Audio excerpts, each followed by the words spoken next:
Hello, everyone, and my name is Asia Hancox. I'm the founder of Balanced Minds. I am thrilled to be your host for today's discussion on parental alienation and how it impacts people. If you're not familiar with this topic, then you won't want to miss a moment of this. So, we have lots of information in store for you. Get ready to be informed and enlightened, empowered. Let's dive right in. Right. I hope everyone's okay. I will stay on for a little bit longer just to see how everyone's doing. Try and get people to jump on before I start. Have you ever, if you've never heard of parental alienation, this podcast will give you some insight on it. And if you know anybody who's going through this, then share away. That's not a problem either. Because it's important to be aware of parental alienation. A lot of people go through it. Men go through it. Females go through it. And even extended family like grandparents go through it. So let's just give it another 5 minutes to get people on, and we shall see how everything is going. So, oh, hi. Hope you're okay.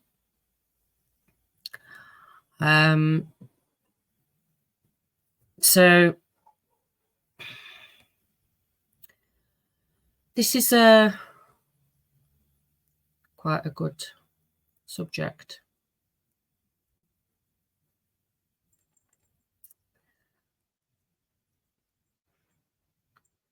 Glad you're okay. Glad you're okay.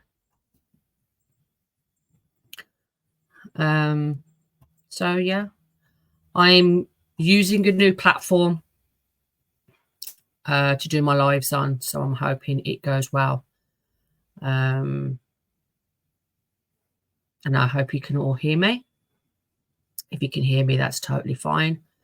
Just give me a thumbs up in the comments if you can hear me, and if the video is okay and everything like that.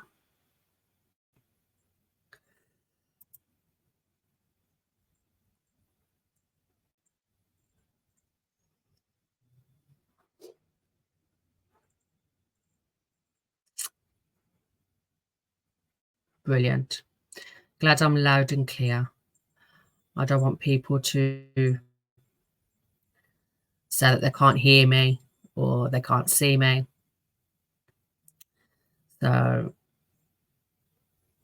this might strike a hit for quite a lot of people, parental alienation. So here goes. Right.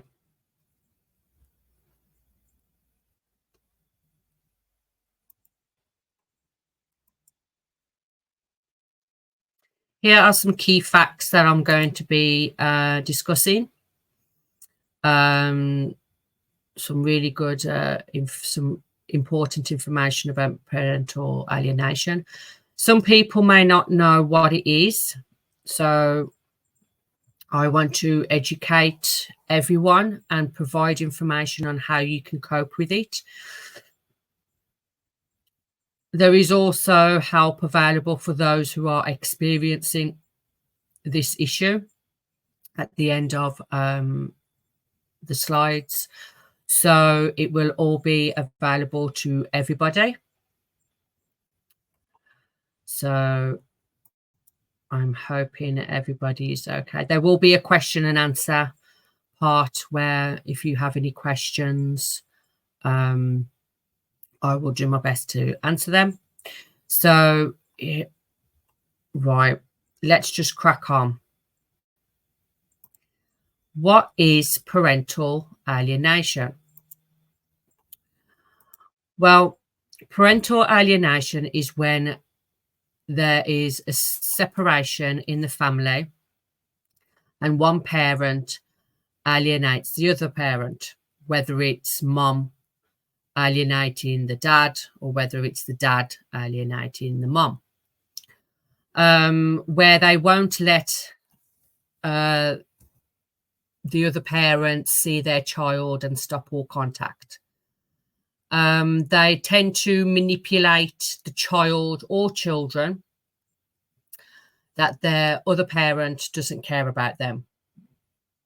And that's kind of sad, really, to think about it, because children are innocent. You know, children are the pure innocence and their brains are like a sponge. So whatever we tell our children, it sticks.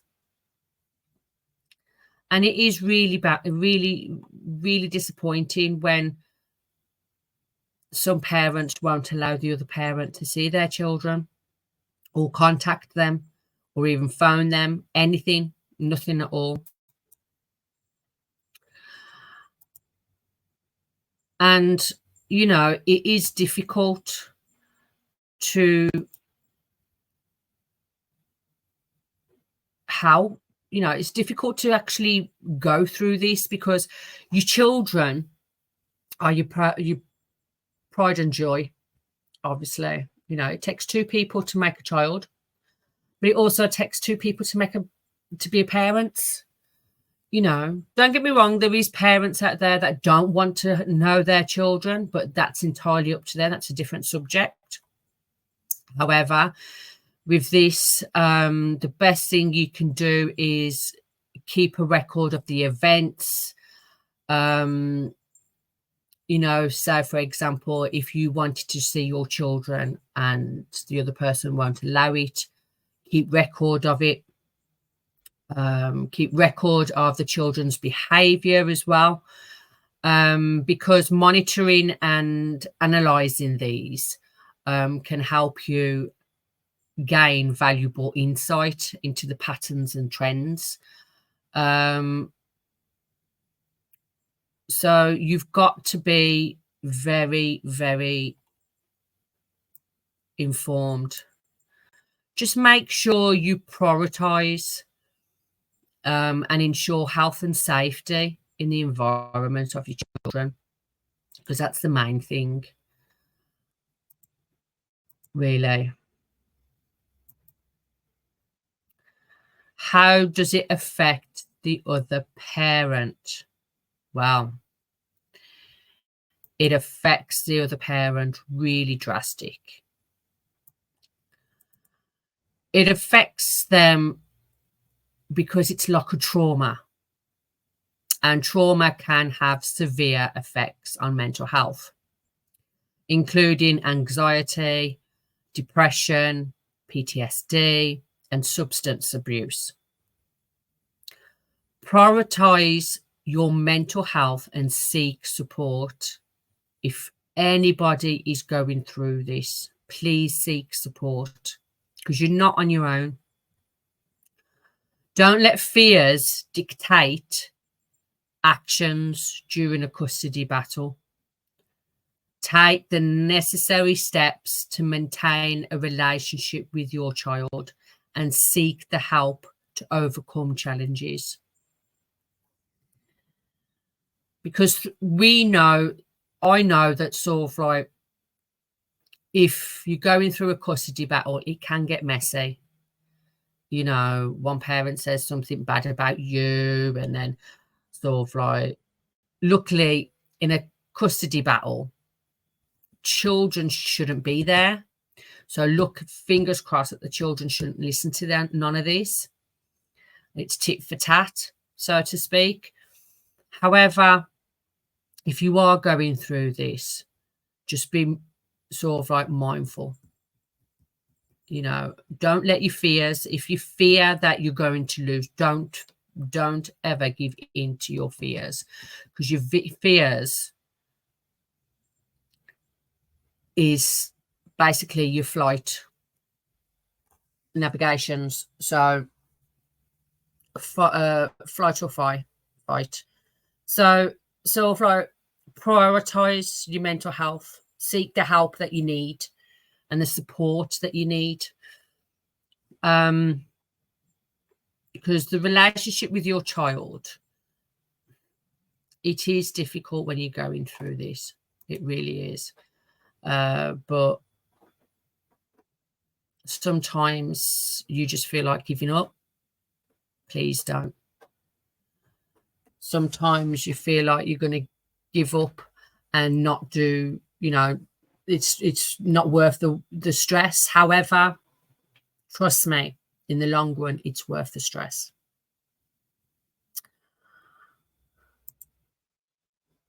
How does it affect children? Well, it affects children enormously. They will suffer from low self-esteem. They will suffer from guilt. They will suffer from depression, lack of trust, drug or alcohol abuse. So, but some parents are actually unaware of the psychological impact their actions have on their children. Some parents don't realize that this does have an impact on their children. When children are prevented from seeing one parent, they may, you know, feel guilty and it's their fault. This can lead to a decrease of sense of self-worth and low self-esteem. They may even feel depressed due to the loss of time with the parent that they can't see. And this can make it difficult for them to trust anyone, including themselves. Also, it can lead to drug and alcohol problems, where especially when they turn teenagers, because teens seek solace in substance abuse to numb their pain. So, for example, they could use drugs, they could use alcohol. However, if they don't get the help that they need in the teens, then this could be a longer and more permanent abuse. Because none of us wants our children to be drug addicts or rely on alcohol for the rest of their life. No parent wants their children to go through this. But yeah, we must recognize the signs and offer support. That's all we can do, is recognize the signs and offer the support. Because in all of this, it's the children who are affected badly. I'm not saying it doesn't affect the other parent, the alienated parent, because it does affect them as well. But a lot of people just do it for point scoring, and they think the one parent thinks that it's just going to hurt the other parent. It's not going to harm their child, which in fact it is going to harm their child, because it harms their child for later on in life, which is so wrong. And it's heartbreaking because no child should go through this, no child whatsoever, because it is heartbreaking. It really is.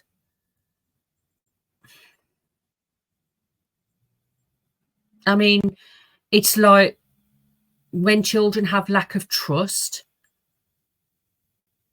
they're going to find that they're not sure who they can trust, and they'll start isolating themselves from the world, and then this can cause even more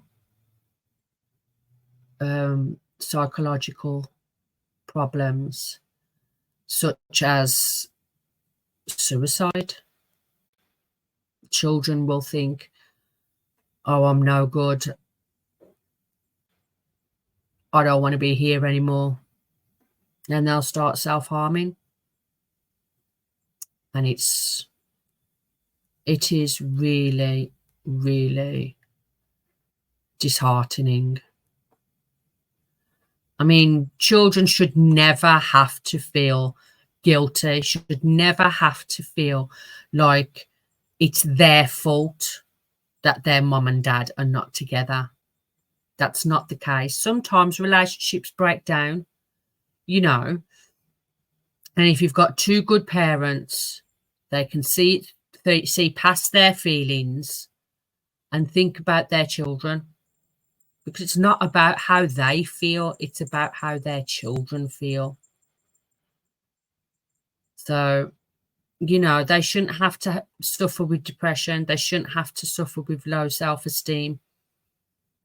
It's hard enough for children at school, going through school, and other children, seeing other children have their mum and dad pick them up from school.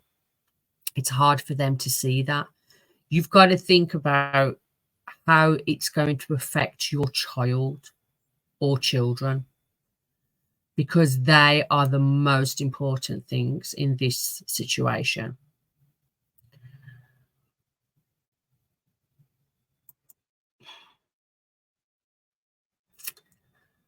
Parental alienation is child abuse. It's emotional child abuse. It's not physical, it's emotional.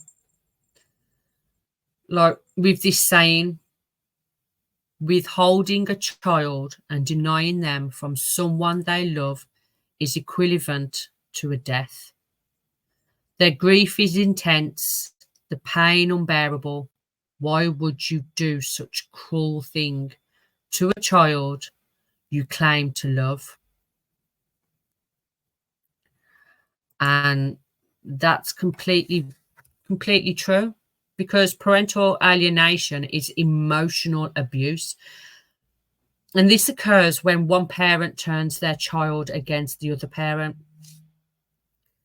It can have serious negative consequences for both the targeted parent and the child. Unfortunately, many parents are not fully aware of its devastating effects that it has on the child.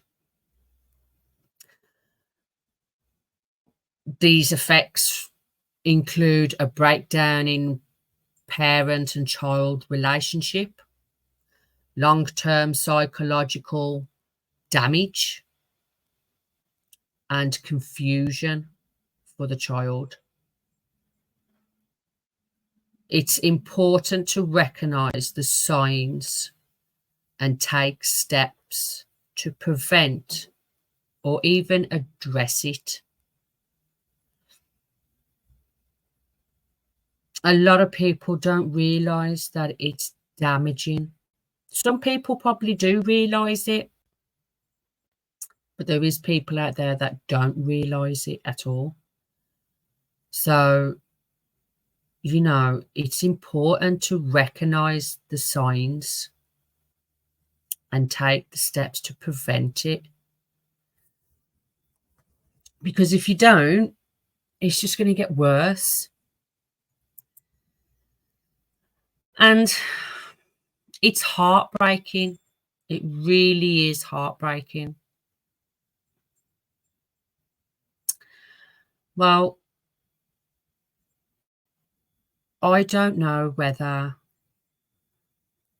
um, anybody has ever been through this. If anybody has, then, you know, comment or privately chat. That's not a problem. But it's very, very heartbreaking.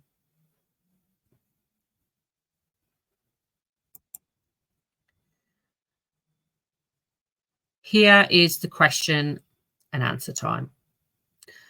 It's like, for example, real women, like this quote, real women don't alienate their children from their fathers.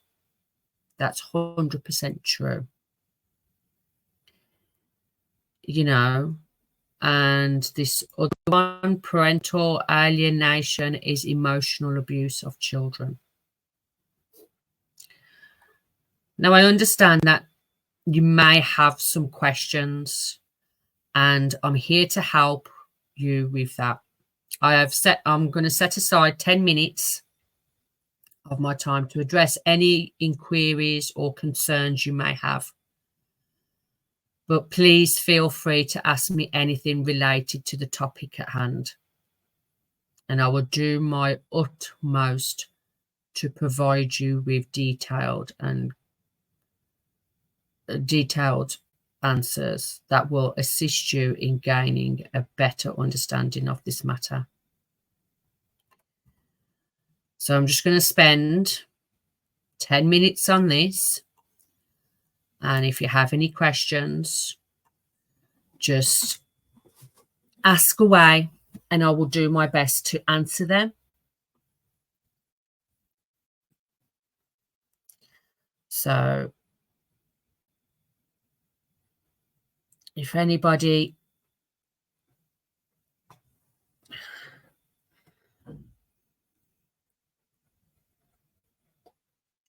I'm just going to have a little swig of my coffee.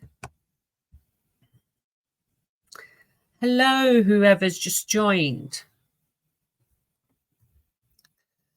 Please comment how you want. If you've got any questions, please comment down below or even private and message me, and I will do my best to do that for you. So I'm just going to spend 10 minutes.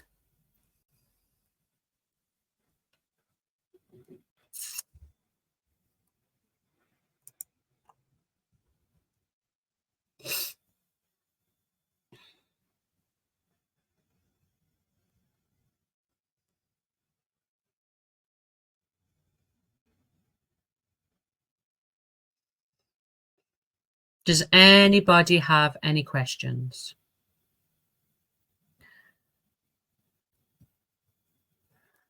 Has anybody been through this? Or is going through this?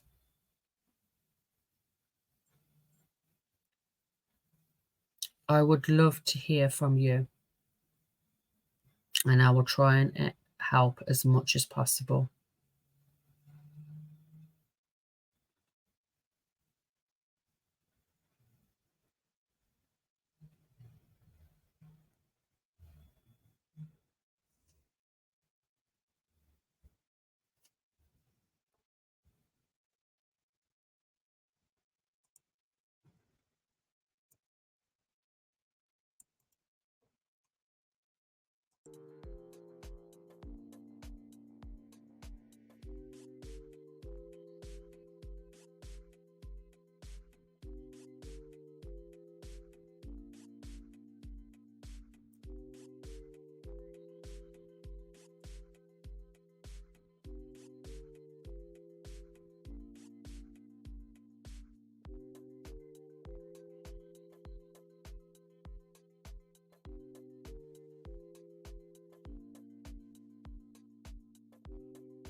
No questions? That's okay. That's not a problem. We shall move on to the next part.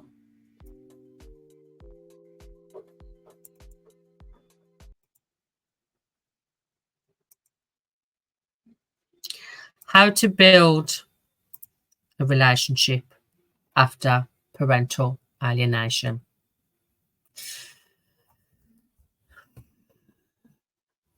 To improve your relationship with your child or children, you've got to reconnect with your child or children. It's a journey that demands your time, effort, and wavering commitment. You need as much as possible. So much effort needs to go into this. It's a process that requires you to exercise, practice, patience, and persistence. That's what you need to do. Everything, nothing's going to happen overnight. It's going to take time. But the rewards are immeasurable once you be consistent and persistent and patient. Invest in your relationship with your child today and reap the benefits of a strong and fulfilling connection for years to come. Remember, your child's happiness and well-being depend on it. So as long as you're consistent and you try everything in your power to rebuild your relationship with your child, whether it's adult child or child in general, no matter what age that child is, you need to let them know that you're being patient and you're always going to be there for them regardless. Because as soon as you start doing that, then you will build a stronger connection and deeper understanding of them. And that's what it's all about, is trying to understand your child and trying to understand patience and persistence is the key. Now, here's going to be some helpful videos. I'm going to share one video, and it's all to do with how the courts see parental alienation. And this is quite interesting. I found it quite interesting. So I'm going to share my screen, and I'm going to share you this and see how you get on. Let me know what you think of this one once you've watched it. They're only small little videos, but I'm hoping they help really bad, really good. So here we go.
and often say that they don't want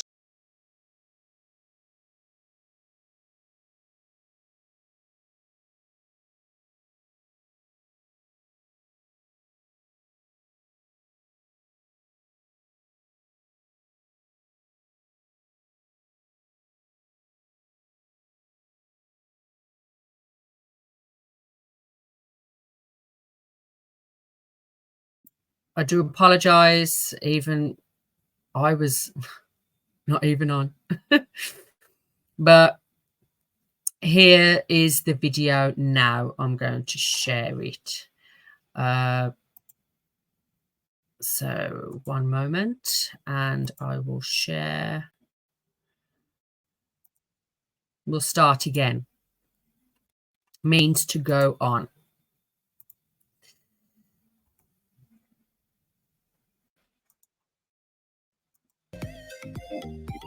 Hello and welcome. My name's Baldeep Singh. I'm an immigration and family law barrister of England and Wales. And in today's talk, we'll be discussing parental alienation. For a long time now, those charged with looking at the welfare of children have been aware of parental alienation. However, the growing interest and concern in the family courts by both the public, the courts, the social worker sector, and other key stakeholders has brought it to the forefront. The House of Commons briefing paper, dated the 10th of February 2020, refers to parental alienation as an attempt by one parent to manipulate the child so that they too share the dislikes of the other parent. Kafka have reissued their position in respect of parental alienation and read psychological by one parent. Most people commonly refer to parental alienation as brainwashing or alienating or programming a child to distance itself from the other parent. Parental alienation is often done by parent A trying to belittle or badmouth parent B in front of the child so that they share the same view that parent A holds. A child is influenced by this behavior without really and meaningfully understanding why they share that view. They often become resistant and hostile towards parent B, and often say that they don't want contact with parent B. But the attitudes of parental alienation are significantly changing, and the courts are grappling with this issue hands-on. The courts have now become more prone to consider all of the evidence before it and can even make orders such as removing the child from one parent's care, parent A's, and placing them with parent B if they think it is in their best interest. If the court is concerned that the child may be suffering significant harm whilst in the care of parent A, they may also invite the local authority to investigate further. Attitudes and knowledge of parental alienation are significantly changing. If you have concerns of parental alienation, please get in touch.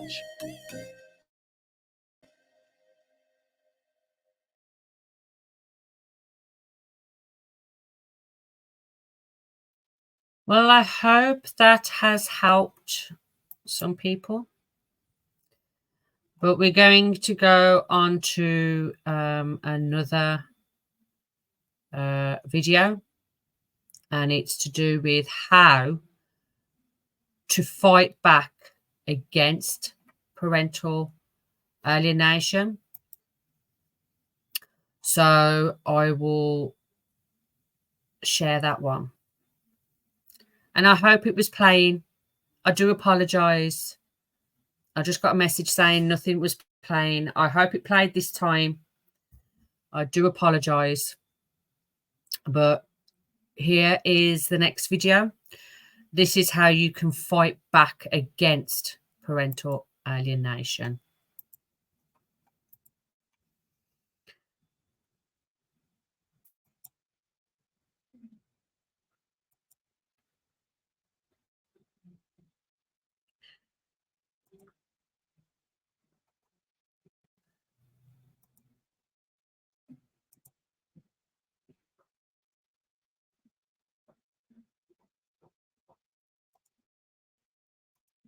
the 5 steps to begin reversing your alienated child's affections starting today. Let's dive right in. The first one is stop talking about the actual brainwashing. I made the mistake initially of on the phone saying or asking my son, "What's going on down there? What are you being told about me?" And of course, he adamantly said, "What are you talking about? No, we're not talking bad about you." Anyways, it did not help things at all. And I learned very quickly that talking about the actual alienation campaign using reason does not work. So right away, just stop talking about it. Over the course of the next few weeks, months, and years, what I'm teaching you, but in a nutshell, it's you need to basically let them feel a certain way around you and experience how you really are versus all the negativity and the lies being put into their head. So stop talking about the brainwashing. I know it's going to be hard, but concentrate instead on just having a good time with them. Number 2, maximize your time spent. Now, if you need to go for better visitation, if you need to go 50-50, whatever it takes in your situation, you need to maximize the amount of time you have with your alienated child or children, because it's hard for an alienator to turn a child against the parent if the parent's there a lot. It's that simple. It's really, really hard to alienate a child if they're with the targeted parent, let's say 80% of the time. So find a very good family lawyer, and that's not easy to do, I'll admit that, but try to find a good lawyer, or if you go pro se, whatever you do, try to maximize your time, because that's your first big thing to overcome is them having long stretches of time in which they can marinate or bathe the little kids' brains in lies and distortions of the truth. Number 3 is give them options and opinions. And this is the opposite of what's happening in the alienator's household. They do not give them options. They dictate. They give them demands. They give them orders. They tell them what to do. They're control. So by you giving them options, for example, it's a Friday night and you're thinking about things to do tomorrow. Don't say, "Hey, tomorrow we're doing this and then that and then that." Although that's fine. It's really nice that you have plans for them. It's better if you give them an option. Say, "Hey, tomorrow we're thinking about either doing this, going to the water park, or going to Top Golf to drive some golf balls and then maybe some ice cream after that, or let's go to whatever." So give them options and let them pick, because now what that's doing is you're validating them as miniature adults, wanting their input, because their input is not wanted in the alienator's environment. Remember that. So you're doing the opposite. You're giving them importance. "Hey, I want your input. What do you feel like doing?" And then later on, it's hard for them to say they didn't have a good time with you, even though they're going to feel compelled, of course, to say that to the alienator's home when they get back home Sunday or Monday.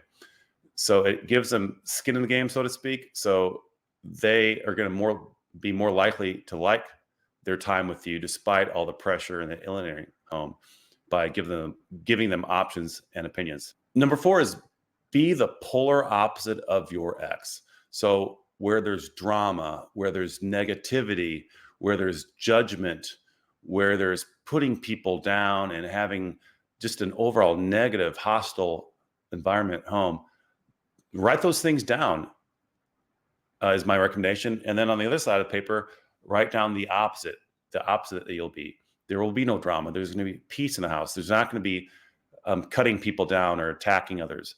You're going to be nice to other people and not saying negative criticisms about other people. So you just want to do the complete opposite. And over time, of course, your alienated child or children, they're going to really like that. What child likes being thrown into environmental drama? Over time, coming to you is going to mean to them subconsciously peace of mind. And that's really, really big. And the last one is listen to them empathetically. You have to really, a lot of adults don't even know how to do this, but start listening to them. Here's a perfect example. Your child says he doesn't like this or he doesn't want to go there. Instead of saying, "Why not?" or "No, come on, you're going anyways," really put yourself in their shoes and ask them, "Is there something that happened last time? Or can you share with me a little bit about why you don't want to do that just so I can kind of understand you better and maybe make better choices. We make better choices next time and do something you want to do. I just made that up off the top of my head, but listen to them, because again, this is something all children need, by the way, but they're especially not getting this in an alienator's home.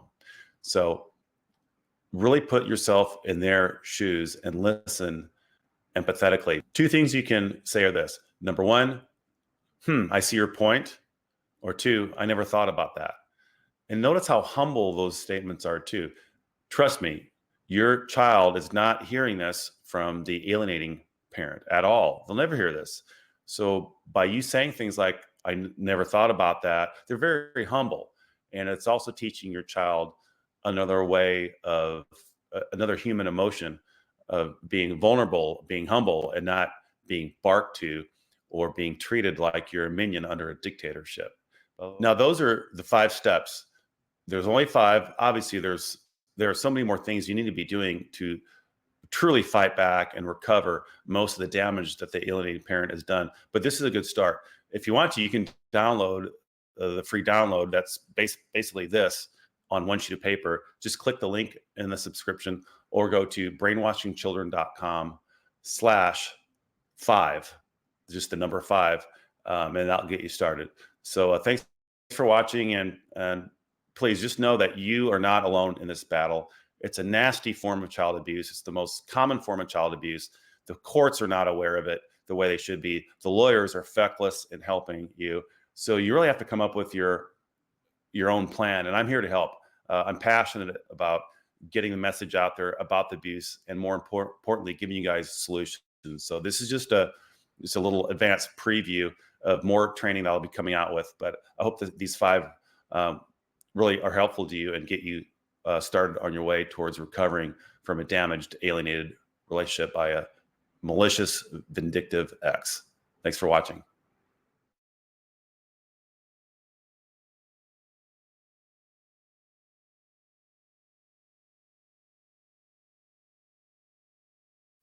There we go. That's another one. So I hope it's been interesting.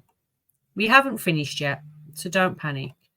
There's one more video I'd like to share with you, and this is why reconnecting is possible. Why it's possible and how is it possible. So we're going to go through that.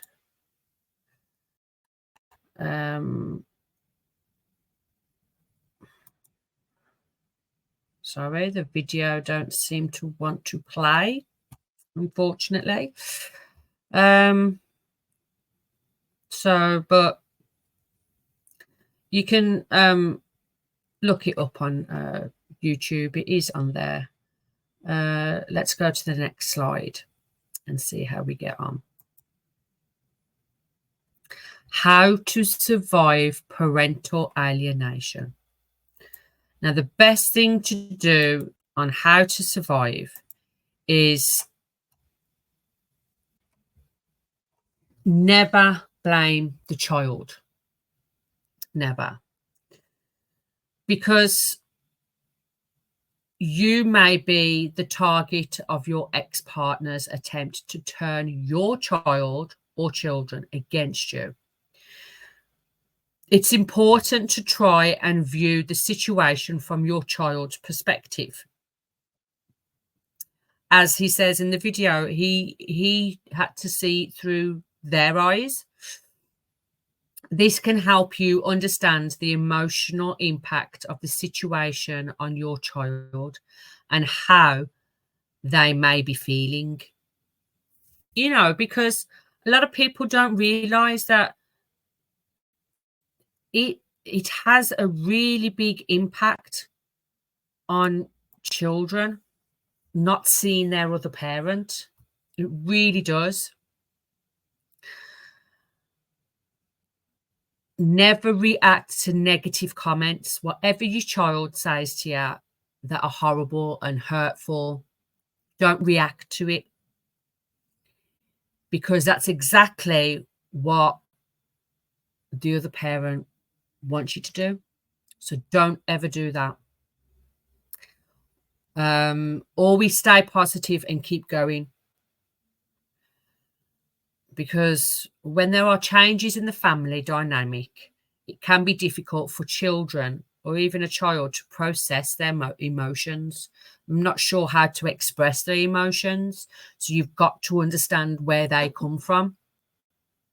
They might feel confused and conflicted, unsure of how to react or what to feel. So it's very important to try and see it from the child's perspective, because how would you feel if, you had to go through this as a child? I mean, you might have gone through this as a child, but, I'm just saying, if you haven't, how would you feel? It's difficult. There is it's normal and understandable reaction, and it's important to give your child time and space that they need to come to terms with the changes that's going to happen. And that's the main key, is be patient and understanding on this situation with your child.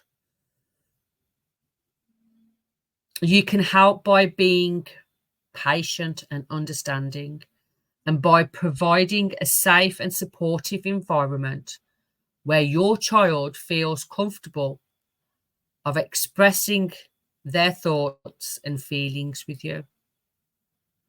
Because it's hard for a child to express their thoughts, and it's hard for them to express their feelings.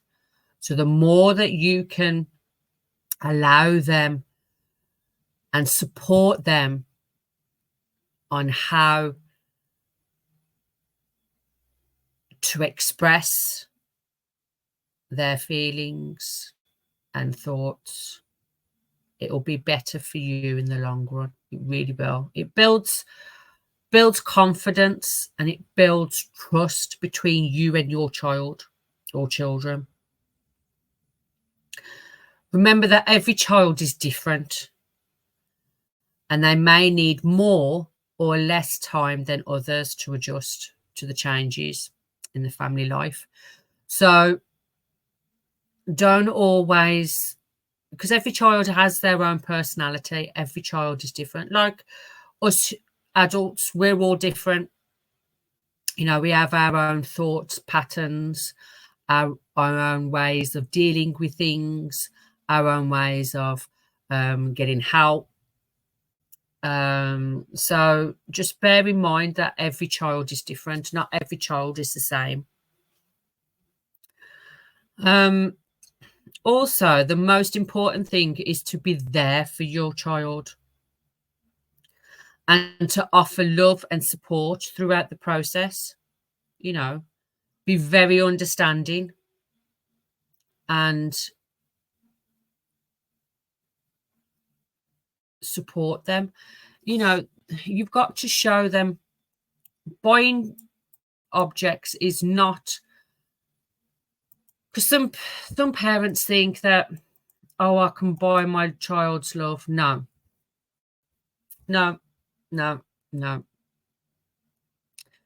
You can't buy your child's love. Yeah, they'll accept whatever you buy them, but that's not what they need. What they need is love and support, and you to understand and be patient with them, because they're stuck in the middle of all this, and it's not fair. And in some cases, I have done research, and in some cases, the person who is doing the manipulation with the child, so the child don't see the other parent, it can get to a stage where the court will see it as, well, that's not fair on that child. They're not in the right home. you know, it can backfire on the other parent. So always bear that in mind. Because if you always show supportiveness and you don't talk bad about the other parent that they live with, and you support them all the way, it'll help. It really will.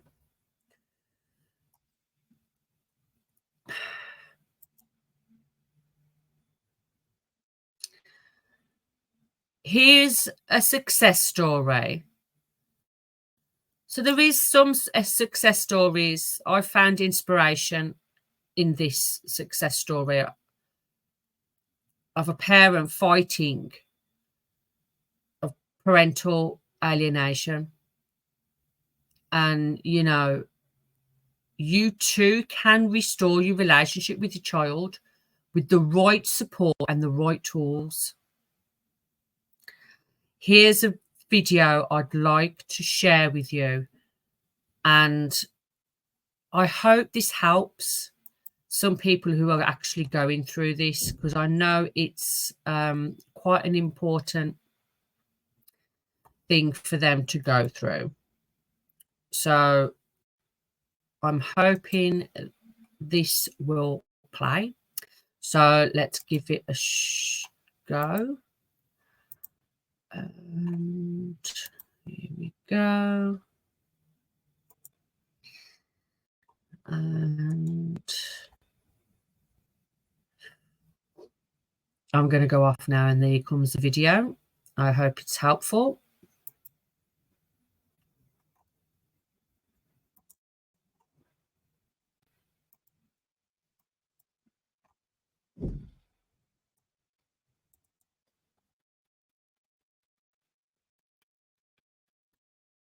As I look back in the past 20 years, I can see very clearly now all of the ways that my dad was trying to show me that he loves me, all of the things he did right. And I want to share that with you today. I want to share with you the things that my dad did right. Children can be easily manipulated by one parent into hating and fearing their other parent. This is child abuse. This is domestic abuse by proxy. This is called parental alienation. But it is possible to fight. Adult children do wake up to reality.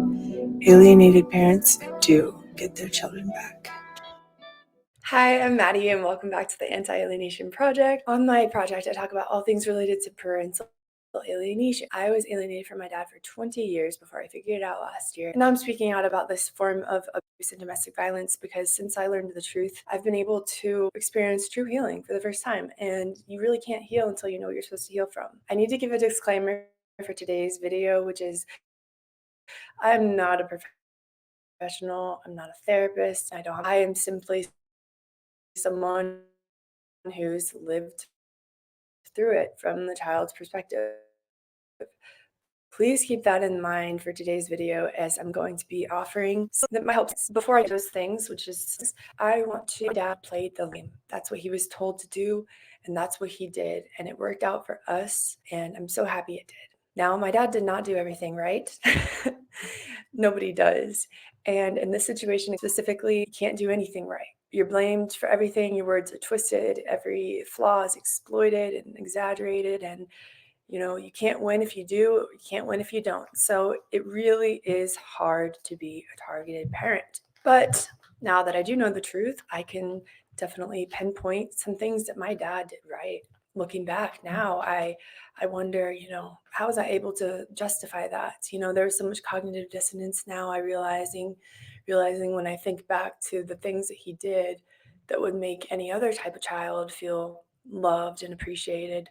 How was I able to reconcile that in my brain? Most of the time I told myself that dad is just trying to manipulate me. He would stick around 20 years, never give up, just trying to manipulate you. Really?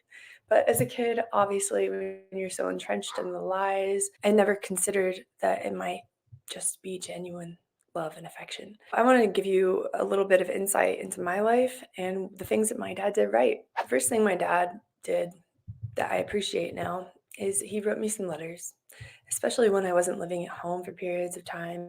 He would write me letters. They're very special to me. You can actually watch a different video that I posted on the letter I kept since my parents got divorced. The night my dad moved out, he left me a letter, and I've kept it in my bedside drawer, and now my wallet, for over 20 years. It's falling apart. And you can watch that video. So I have kept all of his letters, and along the way, I wasn't sure why I was keeping those letters. I guess I told myself it was like the last connection I had to him in some way.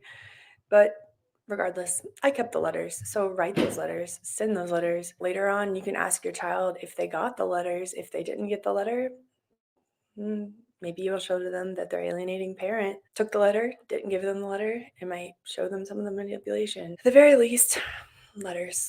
Number 2, cell phone. I must have been like 9 or 10 years old when my dad bought me this little silver flip phone, and it was for the sole purpose of being able to contact him. I think he knew that there was contact interference, and he gave me this little cell phone. I don't think I ever used it. But now, looking back, dang, that means a lot to me that he went to buy a cell phone for me so I could have direct access to contacting him. And these little things he did, they may not have impacted me so much then, but now that I know the truth, it's very vital to have these signs that my dad was trying to get through to me the whole time. It's just more evidence. I'm a little detective looking for evidence that my dad loves me and cares, evidence to prove all the beliefs I've had wrong. Things like letters and that little cell phone, it proves to me that he was there, that he wanted to stay in my life, that he loves me. 3, my dad has always invited me to all of the family vacations, even when I was refusing to talk to him. Simply being invited and included in the family has meant a lot to me, even deep down when I refuse to admit it to myself. 4, holidays. My dad has invited me to every holiday get together with the family. Again, sometimes I would go, other times I would not go. It doesn't matter. Being included, being invited, essential. 5, meaningful gifts. My dad has given me meaningful gifts.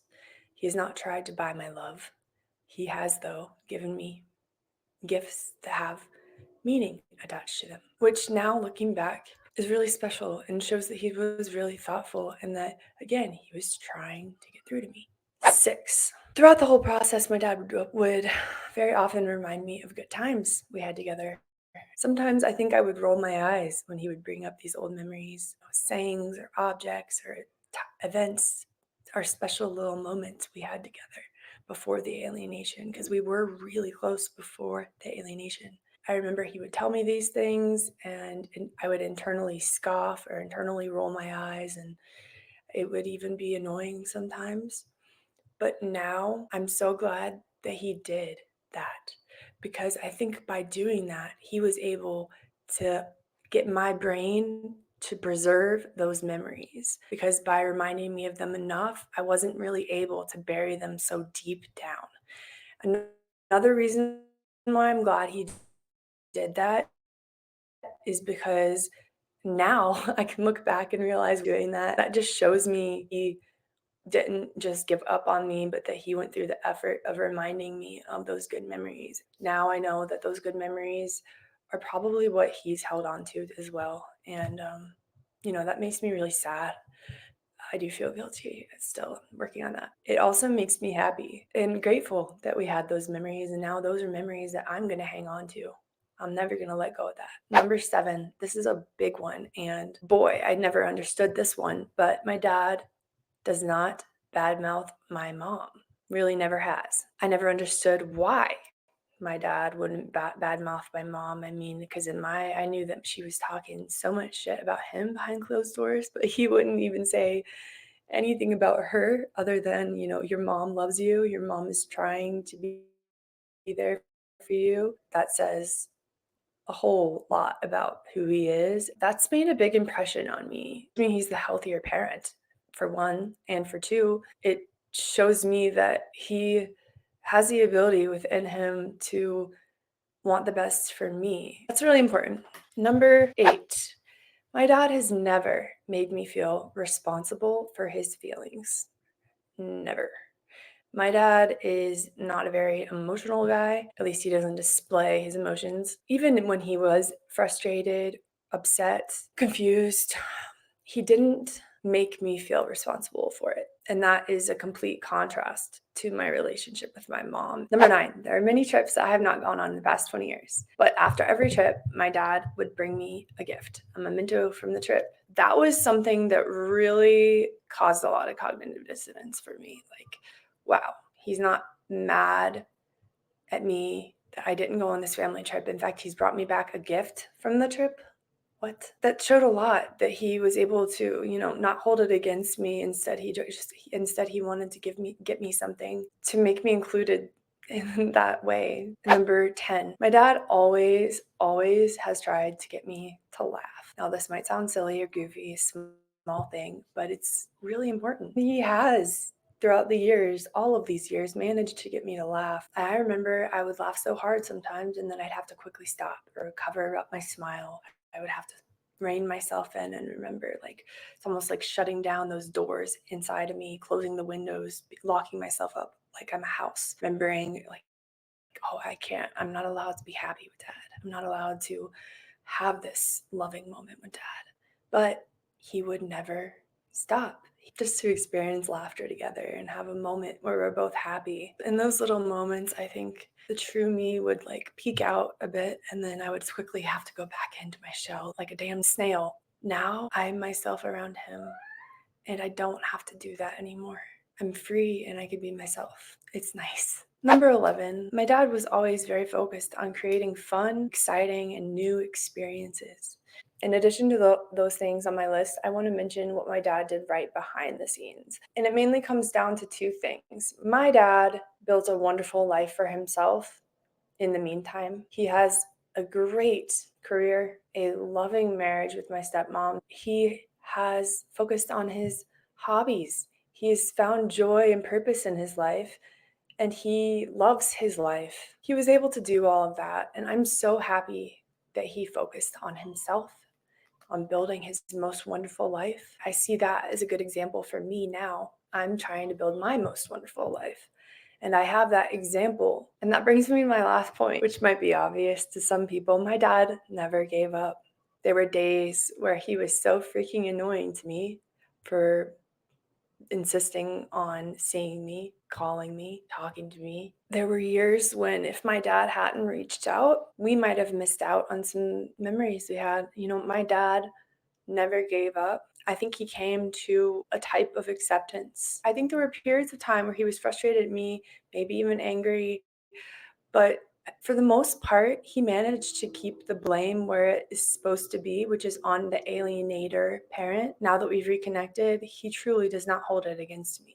I'm beyond thankful for that. Most of all, I'm beyond thankful that he never gave up on our relationship. He easily could have. He easily could hold all of this against me or be resentful. But instead, now I have a present father in my life. I talk to my dad now almost every day, more than any of my other family members. I see qualities in myself that I see in him, and I like that now. So that's all for this video. Thank you for watching. I hope you gained some insight, some knowledge, a perspective. Thanks for watching. I'll see you in the next one. Bye.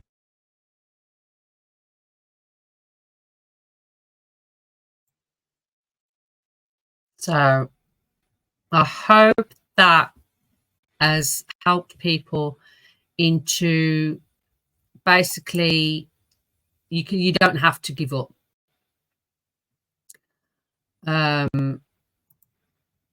Because the more consistent you are and the more you do it, the more patient you are as well, and understanding and no negativity, the better it is for you.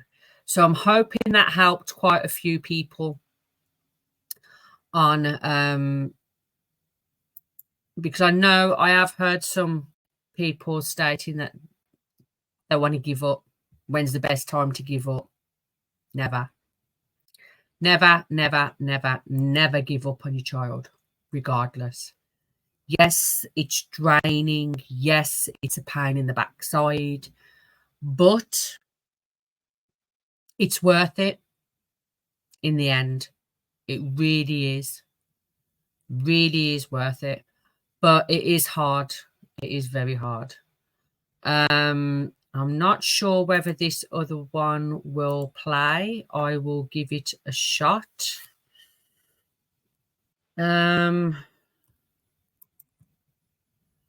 If not, then I will I will share. Oh, hang on. Yeah, it's helped. Right, here we go. Here's another video I want to share with you, and this one's only about 3 minutes, if that. But you know, we will go on to more information about this in a little while, and then I will share some resources for you guys on the help that you can get out there. But never ever give up on your child, because it just shows that when you don't give up, it's going to be totally fine, you know, and it works out in the end. It really does. And that's really good, because, you know, it's a lot of people do think if they give up, they give up. No, your child never gives up. So don't give up on your child.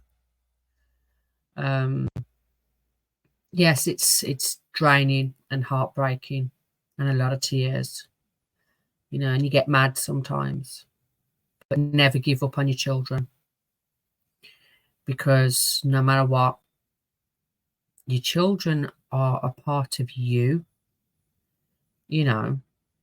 So, well, here's a video, and I hope this helps a few people. So here we go.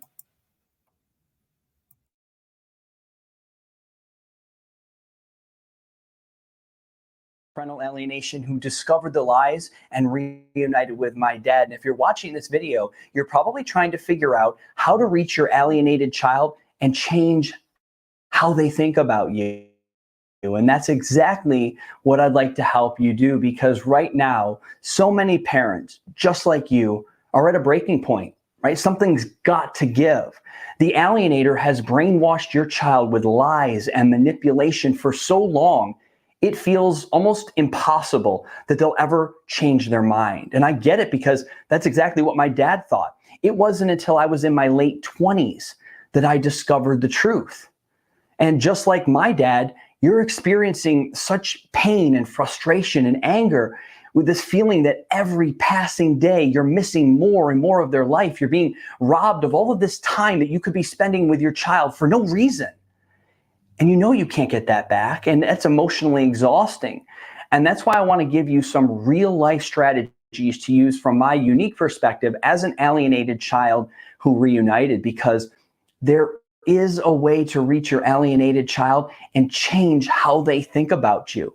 And so how was it that I was able to discover the truth after believing lies for so many years? You know, these stories drilled into my head that I believed were facts, just like your child of alienation.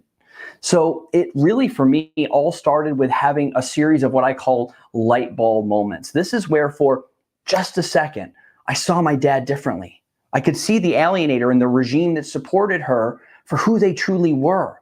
And that was beginning of a major breakthrough that ultimately led me back to my dad and to have an amazing relationship. So if you're trying to cure a child of parental alienation and change their minds about how they see you, it starts with creating a light bulb moment. And that's why I put together a free webinar training called How to Create a Light Bulb Moment in Your Alienated Child, even if you have little to no contact. And what I've done is I've put a link below this video for you to register for this free training. And what you're going to discover in this webinar training is how to change the way your child sees you so that you can get closer to being accepted by them. I'm going to show you how to make progress with your child without needing the court system. I'm going to give you 3 specific ways to create a light bulb moment. And I'm going to give you a new way to think about communicating with your child, even if you're emotionally exhausted. And I think you're going to get a ton of value out of it. I'm going to walk you through exactly what you need to know so that you can get closer to knowing how to reach your child of parental alienation and change how they see you. So look, go ahead, register for this webinar. It's 100% free, and I look forward to seeing you. And remember, my dad and I are living proof that reuniting is possible. I'm Ryan Thomas. I'll see you on the webinar, and thanks so much. So there's another video that can help. But yes, so it is helpful, and I'm hoping it's helpful for you guys. I hope that helped. I mean, why not? You know, it does happen. Reconnection does happen. For example, like this, do alienated children ever recover? And the answer is yes, they do. But keep in mind that every change takes time and patience to adjust to. So like I said before, be patient and give them time. They need to adapt with your consistency and your consistent support and encouragement. They'll surely get there. But yeah, it is, they do get over it. They see the light at the end of the tunnel. They see the truth. So once they see the truth, they can't unsee it. So yes, alienated children do recover. However, you just got to give them time and patience. You know, the more patience you give them, the better. And the more support and encouragement and positivity you give your child, it's so much better. But yes, I have put some resources up, and there is a helpline for fathers who are going through this, because I know even though women go through this, it's a lot more that fathers go through this, not women. But women do go through this. But there is a few helplines. There's a helpline with Association Shared for Parents. This has got loads of useful links that can help you. And also how to write to an alienated child. There's some really good information there as well. If you're not sure how to write or where to start to write letters, because letters are very important. Because, okay, they might not get the letters. However, if you can even write the letter, photocopy it, you have the copy, you send the original. That way, once you've dated them and things like that, that is your proof. Because the alienated, the person who's alienating you will try everything. Oh, you haven't sent nothing. Oh, I haven't received no letter or anything like that. As long as you have copy of it, they haven't got a leg to stand on. That will be your proof. And it's nice that that one story that we've seen, 20 years she hadn't seen her father. 20 years. But he never gave up. He just kept continuously doing it, being persistent and patient and understanding, and got there. And they've got a brilliant, you know, relationship now. And one thing I'd like to say is thank you for watching. I hope that this has been very informative for you. And I hope it's helped some people, because I know this is quite a hard subject for quite a lot of people. But if you need any support for your mental health or anything like that, just contact Balanced Minds and I will be happy to help in any way, shape or form, as we offer personal mental health therapy, because everybody's different. Nobody's the same. So if you are struggling, reach out and contact Balanced Minds. The website is at the bottom of the slides, and you can contact us through Facebook in the group. So please reach out if you need some help, and I will be happy to assist you as much as I can. Thank you for watching, guys, and I will do a new one for next month. Every month will be a different topic. Sorry this one was delayed, but had technical problems, but it's all sorted now, I'm hoping, even though we had a problem with the video not playing, but that's just a little glitch, so to speak. So I will bid you goodbye. Bye. Hope everyone's doing okay. Bye.